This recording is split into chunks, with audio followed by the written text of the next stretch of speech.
Hello dear students. मेरा नाम अनिल कुमार श्रीवास्तव है। आज मैं यह वीडियो आप लोगों को बना के दे रहा हूँ जिससे आप लोग कुछ बेसिक कॉन्सेप्चुअल चीज़ें, बेसिक चीज़ें भी समझ सकें। आप सभी लोगों को पता भी होगा कि युद्ध हमेशा एक राजनीतिक निर्णय होता है, पॉलिटिकल डिसीजन होता है, यानी पॉलिटिशियंस के द्वारा लिया जाता है। पहले राजा महाराजा खुद युद्ध के मैदान में जाते थे, अब राजनेता युद्ध के मैदान में नहीं जाता।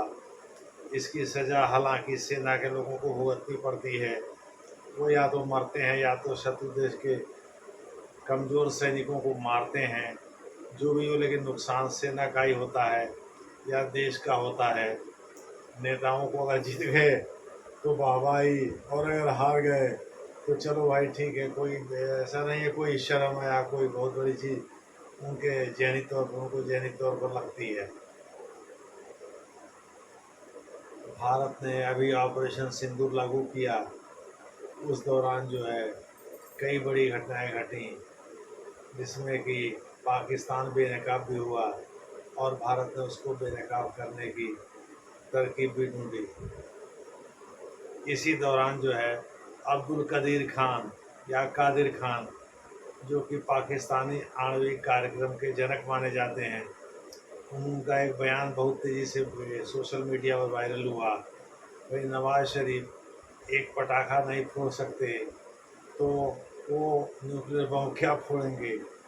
दूसरे शब्दों में नवाज शरीफ मतलब जो इस समय के पाकिस्तान के प्रधानमंत्री हैं, शहबाज शरीफ के बड़े भाई, तो जब वो देश के प्रधानमंत्री थे तो अब्दुल कदीर खान ने ये बात कही थी कि एक्चुअली इंसान को खुद को प्रासंगिक बनाए रखने के लिए कभी कभी इस तरह के उल्टे पलटे बयान देने पड़ते हैं और अपने राजनीतिक आकाओं को चुनौती देनी पड़ सकती है।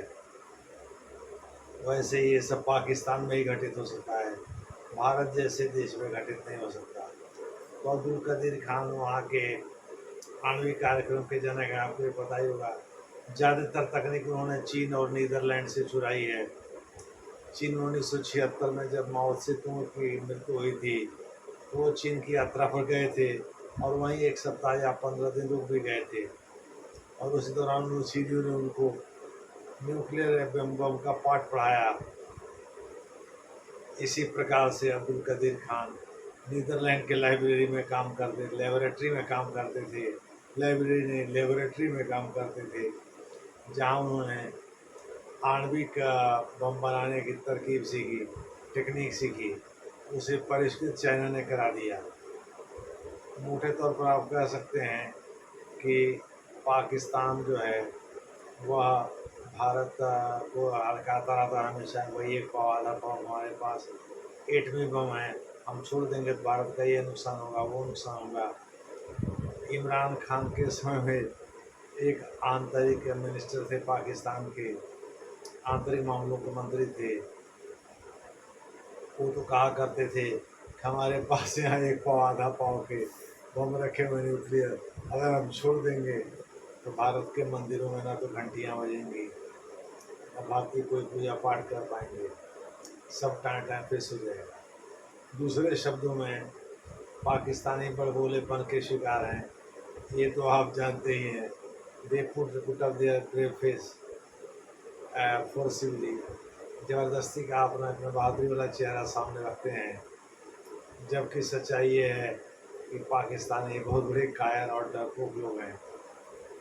तो इस प्रकार से अब्दुल कदीर खान की का ये बयान जो है दो कारणों से हो सकता है। एक तो ये है कि अब्दुल कदीर खान खुद को प्रासंगिक बनाना चाहते हैं और भारत को ये एहसास दिलाना चाहते हैं, भाई आणविक कार्यक्रम के हम हिस्सा हैं, हमने ही न्यूक्लियर बम बनाया है और वो अभी भी पाकिस्तान के यहाँ सुरक्षित रखी हुई है।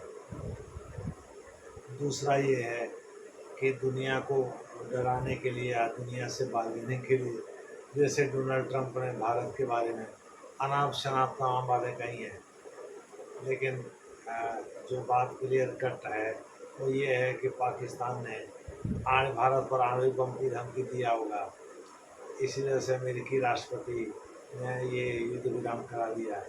या हस्तक्षेप करने से ये युद्ध विराम हो गया। मोटे तौर पर आप कह सकते हैं कि अब्दुल कदीर खान विश्व समुदाय का ध्यान पाकिस्तान को अट्रैक्ट करना चाहते हैं।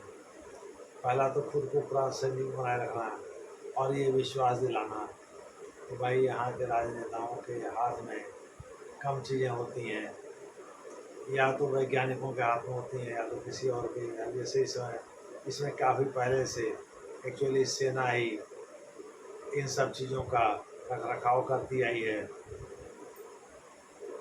और पाकिस्तान का कोई क्लियर कट न्यूक्लियर डॉक्ट्रिन नहीं है।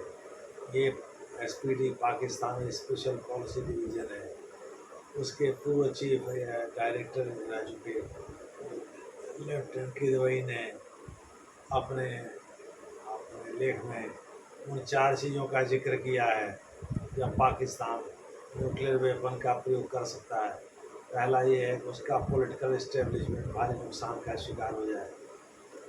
दूसरा, वो उसके इकोनॉमिक और फाइनेंशियल कंडीशन को काफ़ी आघात पहुँचे, उसके उद्योग धंधे बंद हो जाएँ, उसकी माली हालत एकदम चौपट हो जाए। तीसरा ये कि शत्रु जो है पाकिस्तान के बड़े भूभाग पर कब्जा जमा ले या उसको रौंद डाले, भाई ये तो हमारा इलाका है। और चौथा, अगर वो सेना को भारी नुकसान पहुंचाता है तो इन 4 स्थितियों में पाकिस्तान जो है अपने आणविक बम का प्रयोग कर सकता है। लेकिन भारत को पता है कि भाई पाकिस्तान को ये बात तो पता ही है, भारत के पास भी कोई पटाखे नहीं रखे हुए हैं। तो इस प्रकार से अब्दुल कदीर खान जो मैसेज देना चाहते थे डायरेक्टली या इनडायरेक्टली, वो दरअसल भारत को देना चाहते थे और ये भी बताना चाहते थे कि पाकिस्तान में राजनेताओं की कुछ नहीं चलती है।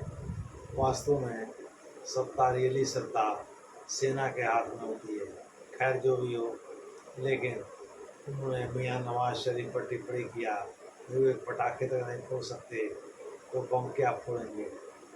दूसरे शब्दों में पाकिस्तान में राजनेताओं की क्या स्थिति है, इस पर एक टिप्पणी थी और इसलिए इसमें सेना के लिए बहुत सारी बातें छिपी हुई हैं, कहीं नहीं गई हैं। दूसरे शब्दों में युद्ध तो सेना को ही लड़ना है, तो एक मैसेज ये भी देना चाहते होंगे भाई सेना डायरेक्ट हस्तक्षेप करती है, जिससे इसमें राजनेताओं की दखल नहीं होती, इसमें डिले भी नहीं होता, सेना तुरंत रिएक्ट करती है। जो भी हो, लेकिन अब्दुल कदीर खान ने ये मामला अपने को प्रासंगिक बनाने के लिए निश्चित रूप से उठाया होगा। खुद को प्रासंगिक और सब रीजन तो बात के बातें हैं, लेकिन खुद को प्रासंगिक बनाए रखने और ये बताने के लिए भाई अभी हम जिंदा हैं, अब्दुल कदीर खान ने या कादिर खान ने या बात सोशल मीडिया पर कही है या उनके यह बयान वायरल है पाकिस्तान में और भारत में भी देखा गया है। धन्यवाद।